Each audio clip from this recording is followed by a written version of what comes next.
नमस्कार, आप देख रहे हैं क्राइम न्यूज। मैं हूं आपके साथ रुचिका राज। बुलेटिन की शुरुआत इस वक्त की बड़ी खबर के साथ करेंगे। भागलपुर से इस वक्त की बड़ी खबर सामने आ रही है, जहां नौगछिया में बड़ी वारदात को अंजाम दिया गया है। प्रखंड प्रमुख के बेटे की हत्या की गई है। मिथुन यादव की गोली मारकर हत्या की गई। अपराधियों ने कई राउंड फायरिंग की थी। मायागंज अस्पताल में इलाज के दौरान मौत भी हो गई है युवक की। आपको बता दें कि इस्माइलपुर थाना क्षेत्र की ये वारदात बताई जा रही है। और ज्यादा जानकारी के लिए भागलपुर से संवाददाता विकास कुमार हमारे साथ जुड़ चुके हैं। विकास, फिलहाल क्या कुछ अपडेट है इस मामले में? देखिए, घटना के बाद से जो मिथुन यादव है उनको अस्पताल लाया गया था भागलपुर, और यहाँ पर डॉक्टरों ने मृत घोषित कर दिया। उसके बाद से जो है स्थानीय जनप्रतिनिधि और काफी संख्या में पुलिस बल अस्पताल पहुंचे और मृतक को लेकर पोस्टमार्टम हाउस लाया गया है। और यहाँ पर जो मिथुन यादव जिनको की गोली मारी गई है उनका पोस्टमार्टम किया जा रहा है। जी, जिस तरीके से ये गोलीबारी हुई है, क्या पुलिस की कोई कार्रवाई अभी तक सामने आई है? क्या पुलिस कोई कार्रवाई कर रही है? घटना के बाद से पुलिस डीएसपी जो है नवगछिया डीएसपी वो मौके पर पहुंचे हैं, घटनास्थल पर पहुंचे हैं। पुलिस पूरे मामले की छानबीन में जुटी हुई है, लेकिन अब तक किसी भी अपराधी की ना तो पहचान हो पाई है और ना ही गिरफ्तारी हो पाई है। लेकिन जिस तरह से दिन दहाड़े डीएसपी आवास के महज कुछ ही दूरी पर बेखौफ अपराधियों ने इस तरह की घटना को अंजाम दिया है, ऐसे में नवगछिया पुलिस की कार्यशैली पर सवाल खड़े हो रहे हैं। विकास, देखिए, ये वारदात का अंजाम दिन दहाड़े हुआ है। कहीं ना कहीं जो अपराधी हैं उनमें पुलिस का खौफ खत्म होता नजर आ रहा है। बिल्कुल, जिस तरह से दिन दहाड़े बाइक सवार बेखौफ अपराधियों ने प्रखंड प्रमुख के बेटे को गोली मारी है, तो ऐसे में जो बोला जाए एक तरह से जो मनोबल है अपराधियों का वो बढ़ा है। और नवगछिया हमेशा से क्राइम के क्षेत्र में रेट में आगे रहा है, और एक बार फिर से अपराधियों ने इस तरह की घटना को अंजाम देकर पुलिस को खुली चुनौती दी है। बिल्कुल, बहुत शुक्रिया विकास तमाम जानकारी के लिए।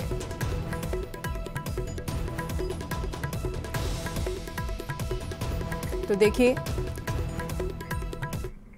धनबाद से इस वक्त की बड़ी खबर सामने आ रही है, जहां तेतुल मोड़ी कोल्डम में बच्चों की लड़ाई और एक ढुल्लू महतो संयुक्त मोर्चा में ये विवाद हुआ है। दो पक्षों में खूनी संघर्ष, और आपको बता दें कि 25 राउंड फायरिंग बमबाजी से दहशत फैला हुआ है। मजिस्ट्रेट मीडिया की गाड़ी में तोड़फोड़ भी हुई है। आपको बताएं कि पुलिस के साथ सीआईएसएफ टीम पहुंची, जहां पूरे कोल्डम में पुलिस बल फिलहाल तैनात है।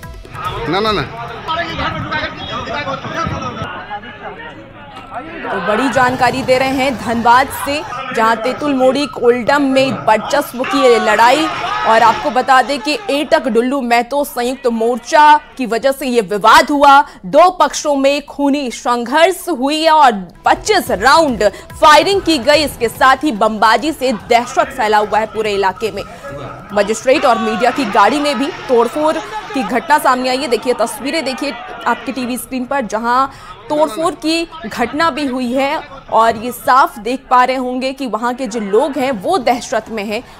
पुलिस के साथ सीआईएसएफ टीम भी वहां पर पहुंची है मामले को शांत कराने के लिए।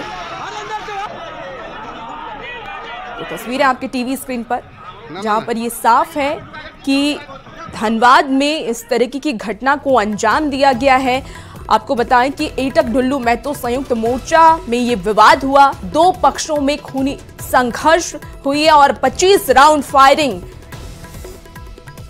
तो ये एक्सक्लूसिव तस्वीर न्यूज 18 बिहार झारखंड की, और ये घटना की एक्सक्लूसिव तस्वीर हम आपको दिखा रहे हैं, जहां पर देखिए कि लोग भागते हुए भी नजर आ रहे हैं और आम लोगों में दहशत फैल गया है।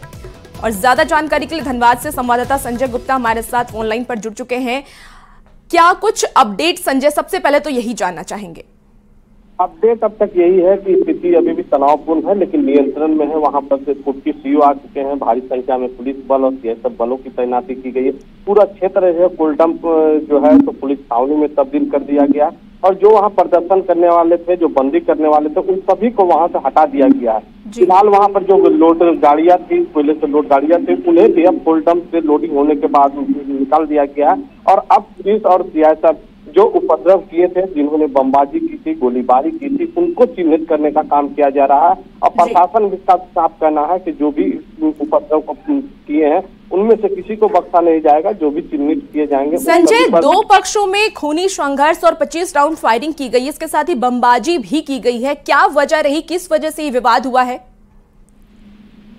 धनबाद बीसीसीएल के जो भी कोलियरी क्षेत्र कोल्डम है, यहाँ एक वर्चस्व की नीति बन रही है और सभी जो भी नेता हो या जनप्रतिनिधि हो वो अपना अपना एक वर्चस्व स्थापित करना चाहते हैं ताकि वहां से एक मोटी रकम आ पाए। और उसमें एक जो सबसे बड़ा मोहरा बनता है वो मजदूर बनते हैं।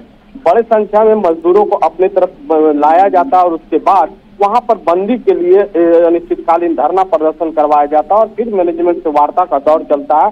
और वार्ता के दौर चलने के बाद फिर जब सब कुछ सेटिंग हो जाता है तो एक तय रेट होने के बाद सबको अपने अपने हिस्से की चीजें मिलती है। लेकिन इसमें जो मजदूरों को जो मिलना चाहिए वाजिब मजदूरी वो नहीं मिल पाती है। अभी जो यहाँ मामला था कि ढुल्लू मातों के जो समर्थित यूनियन है एटक के बैनर तले यूनियन के लोग वहां पर धरना प्रदर्शन इसलिए कर रहे थे क्योंकि यहाँ पर मैनुअल लोडिंग की मांग कर रहे थे। अभी जो लोडिंग की प्रक्रिया है सेतुलमरी कोल्डम में वो पेलोडर से की जाती है, तो हैंड लोडिंग के लिए मजदूरों से लोडिंग के लिए एक धरना प्रदर्शन चल रहा था। जी बहुत शुक्रिया संजय तमाम जानकारी के लिए। और पटना के पौष इलाके में डाक बंगला चौराहे पर गुरुवार को बेखौफ अपराधियों ने एक जेवर कारोबारी को गोली मारकर लूट की बड़ी वारदात को अंजाम दिया है। इस मामले से जुड़ी जो नई जानकारी सामने आई है उसके मुताबिक पटना पुलिस को लाली गिरोह पर शक है। पुलिस की वर्दी में लाली गिरोह घटना को अंजाम देता है। पुलिस के बर्खास्त सिपाही लाली गिरोह में शामिल बताए जा रहे हैं। तो बड़ी जानकारी दे रहे हैं जब घटना के बाद सीसीटीवी फुटेज में पुलिस की वर्दी में भी एक शख्स दिख रहा है। दरअसल कारोबारी एहतेशाम अली की ओर से यह कहा जा रहा है कि 5 किलो सोना की यह लूट हुई है जिसकी कीमत करीब 5 करोड़ रुपए बताई जा रही है। घायल कारोबारी पीएमसीएच में भर्ती है। इस मामले में पुलिस दिन भर दूसरा एंगल देने में लगी रही है और गोलीबारी को आपसी विवाद में यह घटना बताती रही है। लेकिन गुरुवार की देर शाम जाकर पुलिस ने माना कि दिल्ली के जेवर कारोबारी एहतेशाम अली से लूट के लिए ही अपराधियों ने उसे गोली मारी थी। हालांकि पुलिस अब भी 3 किलो सोने की लूट की बात मान रही है, लेकिन कारोबारी की ओर से 5 किलो सोने की लूट की बात कही जा रही है। और खबर पटना से है जहां आरजेडी एमएलसी विनोद जायसवाल के आवास पर आयकर विभाग ने छापेमारी की है। छापेमारी की यह कार्रवाई पटना के अनुग्रह नारायण पथ और बुद्ध स्मृति पार्क स्थित कार्यालय पर चल रही है। आयकर विभाग के सूत्रों से मिली जानकारी के मुताबिक यह कार्रवाई कोलकाता से आई आईटी की टीम कर रही है। बता दें कि विनोद जायसवाल शराब के कारोबार से जुड़े हैं और इनकी कंपनी पर टैक्स चोरी का आरोप है। विनोद जायसवाल के आवाज से ज्यादा जानकारी दे रहे हैं संवाददाता अमित कुमार। एमएलसी विनोद जायसवाल के ठिकाने पे आयकर विभाग की छापेमारी चल रही है और ये देख सकते हैं विनोद कुमार जायसवाल सदस्य बिहार विधान परिषद अनुग्रह नारायण पथ स्थित कदमकुआं स्थित ये आवास है और यहाँ पे जो है वो छापेमारी कंडक्ट किया है। आयकर विभाग की कोलकाता की टीम आई और यहाँ पे आकर के छापेमारी जो है वो कर रही है। बताते चले कि विनोद कुमार जो हैं इनके ऊपर कर चोरी करने का मामला है। ये शराब के कारोबार से जुड़े हुए हैं, बड़े शराब के कारोबार हैं और कोलकाता में इनकी फैक्ट्री चलती है शराब की और टैक्स चोरी से जुड़ा हुआ जो मामला है उसी मामले में आयकर विभाग की टीम जो है वो अनुसंधान करने पहुंची है। मूल जो छापेमारी है वो कोलकाता में हो रही है और यहाँ पे जो टीम है वो पहुंची है क्योंकि ये जानकारी मिली कि विनोद जायसवाल का जो है पटना में मकान है, अनुग्रह नारायण पथ में ये आवास है, आलीशान आवास देख सकते हैं कि शराब कारोबारी आरजेडी एमएलसी ये विनोद जायसवाल का है और यहाँ पे जो है वो टीम पहुंची है और पहुंच के यहाँ पे छापेमारी लगातार कर रही है।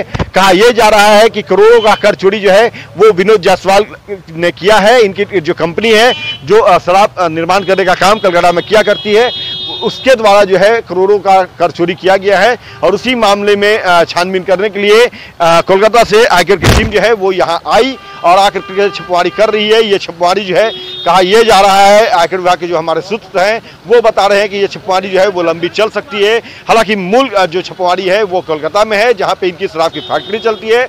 वहीं पे आयकर की टीम पहुंची थी और वहां से कई दस्तावेज जो है कर चोरी से जो जुड़े हुए हैं वो पाए गए हैं और उसमें आगे का जो अनुसंधान है उसको करने के लिए यहाँ आयकर विभाग की टीम पहुंची है। बहरहाल देखना होगा कि इस छापेमारी के दौरान जो है क्या कुछ बातें सामने निकल कर आती है, कितना का कर चोरी जो है वो विनोद जायसवाल की कंपनी के द्वारा किया गया है। कैमरा पर्सन सुबोध के साथ अमित कुमार, न्यूज़ 18 पटना।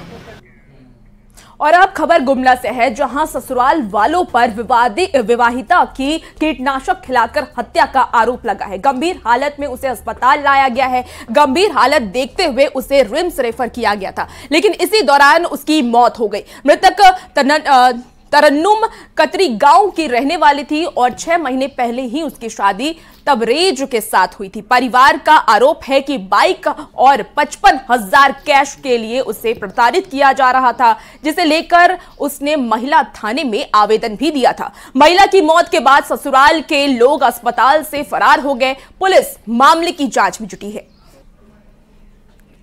55,000 रुपया और एगो गाड़ी और सोफा सेट ये सब सामान उमान नहीं दीजिएगा तो हम मार के फेंक देंगे।